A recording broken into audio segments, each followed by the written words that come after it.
Final Breeders' Crown Championship in tonight. Standing by with the winning connections here, driver Scott Zeron, trader Mark Evers. Scott, first of all, take us through this race.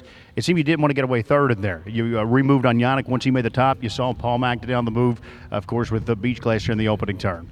Yeah, I didn't want to get in a bad spot, but I had open options leaving the gate. I didn't know where I'd get away. I easily could have got away 5th or 6th, so I was ready for anything. When I got away that close, I eventually wanted to make my way to the front, and I protected my spot in that first turn. Pace a little hot in the first turn, but you were able to rate him a bit in the middle half.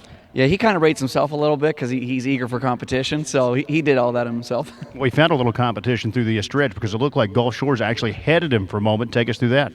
It might have looked like that on TV, but he really never got his nose past us. This horse fights like crazy, and I'm never worried when I'm up there. I'm only worried about keeping the pace honest kind of thing, but once he sees another horse, he's really game. All right, congratulations, Scott. And Mark talked to us about this Colt. He just continues to step up and pass test after test. He started off against Overnight Company at Saudo. He went up north of the border, of course, won the Metro, and here we are in the Breeders' Crown Final. Wow.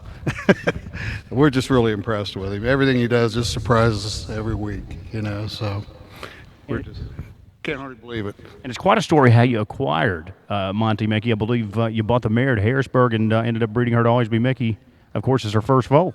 Yes, we raced against her all the time at Hoosier Park. I set the track record with Sugar Nips, and she broke it the next year, the track record, and she took it. Well, then eventually they retired her, and they sent her through Harrisburg, and we made the trip up there and picked her up and had to wait to get her bred. The first year she coming off the racetrack, she really didn't cycle correctly, so we waited, bred her early, got Mickey. And you've been to the Breeders' Crown a while. It's been a minute, but take us through the last time. Last time I had Arch Chip, and he came back in the final and drew the 9-hole and salvaged the third out of it. But that was pretty nice too, but not like quite tonight, Nothing beats a win. There's no doubt about that. And talk to us about, I know when you sent him up north, Tish and Bo had him there for a bit as well. Yeah, I saw where she had taken care of a horse for Luther, and the guy working for me at Lebanon, Steve, he suggested, hey, let's see if she'll take him. Called her up. She was willing to take him, and she did a great job. Didn't have to say anything to her, just turned her loose. Scott gave him a great drive.